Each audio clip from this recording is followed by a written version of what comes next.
மக்களே, இந்த தர்மராஜா வெளியிட்ட இந்த வீடியோ தான் தமிழ்நாட்டுல மிகப்பெரிய ஒரு பதட்டத்தை ஏற்படுத்தி இன்னைக்கு வரைக்கும் பிக் டாபிக்கா போயிட்டு இருக்கு.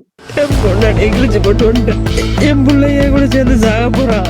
தன்னுடைய மனைவியை கிழிச்சு போட்டேன் அப்படின்னு ரத்த கரையோட நானும் என்னுடைய குழந்தையும் வந்து சாக போறோம் அப்படின்னு ஒரு வீடியோ வந்து வெளியிட்டு பதட்டத்தை ஏற்படுத்தி இருந்தாரு. இன்னைக்கு இந்த தர்மராஜாவுக்கு என்னாச்சு, அவருடைய குழந்தை அந்த 4 வயது குழந்தைக்கு என்னாச்சு, அவருடைய மனைவி அக்ஷயா என்ன நிலைமையில இருக்காங்க அப்படிங்கிறத பத்தி தான் இந்த வீடியோல நம்ம தெளிவா பார்க்க போறோம்.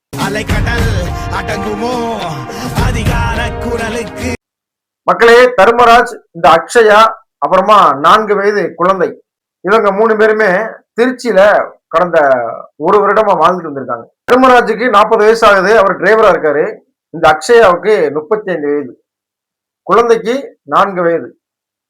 இப்படி வாழ்ந்துட்டு வரும்போது அங்க திருச்சியை சார்ந்த அந்த ஒரு நபர், அவரோட இந்த அக்ஷயாவுக்கு பழக்கம் ஏற்படுது. பழக்கம் ஏற்பட்டு அது தகாத உறவை ஏற்படுத்துது.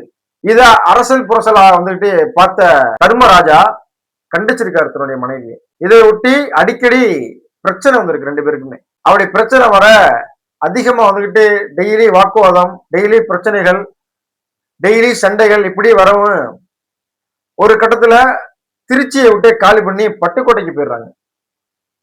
பட்டுக்கோட்டைக்கு போனாலும் அங்கேயுமே வந்து பிரச்சனை தீரல. இந்த அக்ஷயா அவனுடைய தொடர்பு இருந்திருக்காங்க. இதை பார்த்து ரொம்ப மன உளைச்சலாகி இந்த தர்மராஜா தன்னுடைய மனைவியோட அடிக்கடி சண்டை போடுறது, அடிக்கடி வாக்குவாதம் ஆடுறது, அடிக்கடி பிரச்சனை இது மூலியமா வந்துகிட்டு இருந்திருக்கு. ஒரு கட்டத்துல பிரச்சனை அதிகமாகி அக்ஷயா வந்து ஷிஃப்ட் ஆகி வேற வீட்டுக்கு போயிடுறாங்க. அவங்க தனியா போயிடுறாங்க. அந்த குழந்தை 4 வயது குழந்தை வந்து தர்மராஜாவோட இருக்கு. அந்த குழந்தை கேக்குது, அம்மா எப்பப்பா வருவாங்க அப்படின்னு.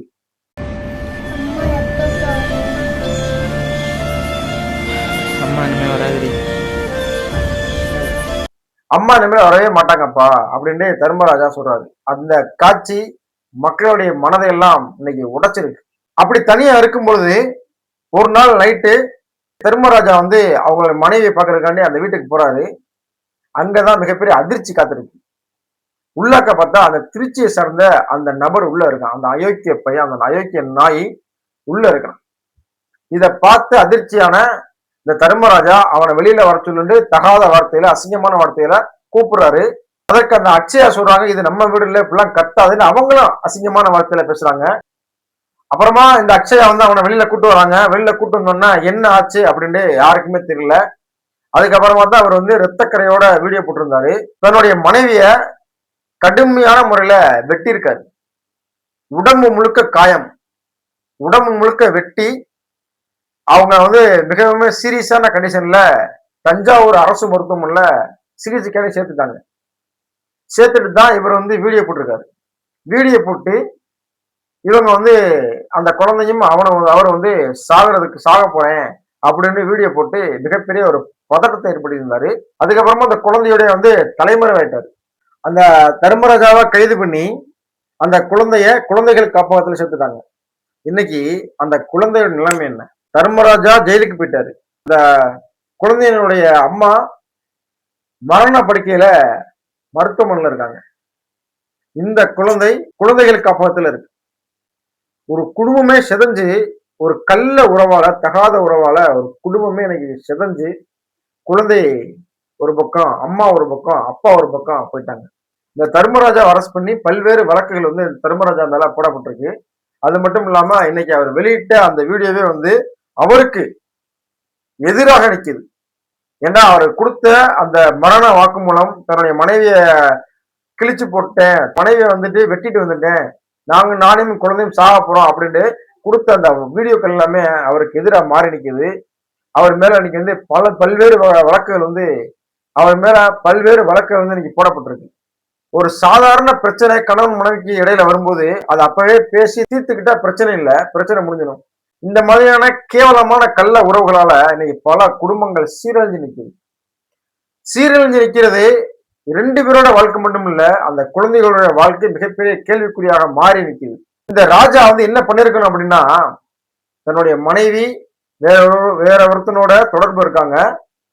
அப்படி தொடர்புல இருக்கும்போது இவர் வந்து வீடியோ எடுத்துறாரு. வீடியோ எடுத்து அந்த ரெக்கார்டருக்கு இதை வந்து அவங்க கோர்ட்ல ஒப்படைச்சு டைவர்ஸ்க்கு அப்ளை பண்ணிருக்கலாம். டைவர்ஸுக்கு அப்ளை பண்ணியிருந்தா இவருக்கு சாதகமா வந்திருக்கும். அந்த மனைவிக்கு வந்து ஜீவனாம்சம் கொடுக்க வேண்டிய அவசியம் இல்லை.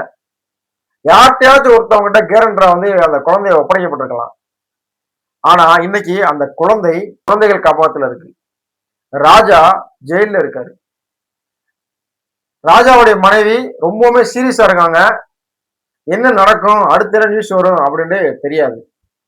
அப்படி இருக்கும்போது ஒவ்வொரு குடும்பத்திலுமே பிரச்சனை இருக்கு. எல்லா குடும்பத்திலுமே பிரச்சனை வரும். அவங்களே பேசி சரி பண்ணி வாழ பழகணும். அப்படி இல்லைன்னா விவாகரத்தை கேட்டு முறைப்படி பிரிஞ்சிடணும். இதை விட்டுட்டு கணவனை வைத்துக்கொண்டு இன்னொரு கள்ளக்காதல், மனைவியை வைத்துக்கொண்டு இன்னொரு கள்ளக்காதல், இது மாதிரியான கேவலமான ஒரு பழக்க வழக்கங்கள், கலாச்சாரங்கள் இன்னைக்கு சமூகத்துல தலைவிரிச்சு ஆடுது. இது எல்லாமே வந்து தவிர்க்கப்படக்கூடிய ஒரு விஷயம். ஒரு 20 வருஷத்துக்கு முன்னாடி எல்லாம் வந்துட்டு இந்த மாதிரியான கேவலங்கள் மிக மிக குறைவு. இன்னைக்கு ஃப்ரெண்ட் ஆப், அது மட்டும் இல்லாம இந்த கே ஆப் அப்படின்ட்டு ஒரு கேவலமான ஆப்புகள். வீட்டுல இருந்து இன்னொருத்தன் பேசலாம், வீட்டுல இருந்து இன்னொருத்திட்ட பேசலாம், ஒரு பையனும் பேசிக்கிறலாம், ஒரு யாருமே தெரியாது அவனோட ஆப்ல பேசிக்கலாம், அவளோட ஆப்ல பேசிக்கலாம். அந்த மாதிரி ஒரு கேவலமான கலாச்சாரத்துல இன்னைக்கு வந்து இந்த ஆப்புகளை உருவாக்கக்கூடிய இந்த போராளிகள் வந்து பண்ணிட்டு இருக்காங்க. இதனால வந்து பாதிக்கப்படுறது ஒவ்வொரு குடும்பமே பாதிக்கப்படுது. இந்த சமுதாயம் மிகப்பெரிய லெவல்ல பாதிக்கப்படுது. இந்த மாதிரியான கேவலமான ஒரு விபச்சாரத்துக்கு வழிவகுக்குது இந்த ஆப்புகள். அதாவது இந்த ஃப்ரெண்ட் ஆப்பு, அது மட்டும் இல்லாம இந்த கே ஆப்பு, இதெல்லாமே இதை எல்லாமே வந்து அரசாங்கம் வந்து தடை பண்ணணும். அரசாங்கம் வந்து கண்டிக்கணும். அரசாங்கம் வந்து இதுல வந்து தலையிட்டு இதை வந்து சரி செய்ய வேண்டிய பொறுப்பு அரசாங்கத்திட்டையும் இன்னைக்கு நம்முடைய ஒவ்வொரு இந்த சமுதாயத்தில் வாழக்கூடிய ஒவ்வொருத்தவங்கிட்டையுமே இந்த பொறுப்பு இருக்கு. இதை உணர்ந்து ஒவ்வொருத்தருமே செயல்பட வேண்டும். ஒவ்வொரு வீட்லயுமே பிரச்சனை இருக்கு. அந்த பிரச்சனையை அவங்களே பேசி சரி பண்ணிட்டா அந்த பிரச்சனை அப்பயே முடிஞ்சிடும். அந்த பிரச்சனையை பெருசாக்குனா குழந்தைகளுடைய வாழ்க்கை, குழந்தைகளுடைய எதிர்காலம் மிகப்பெரிய கேள்விக்குறியாக மாறி இருக்கும்.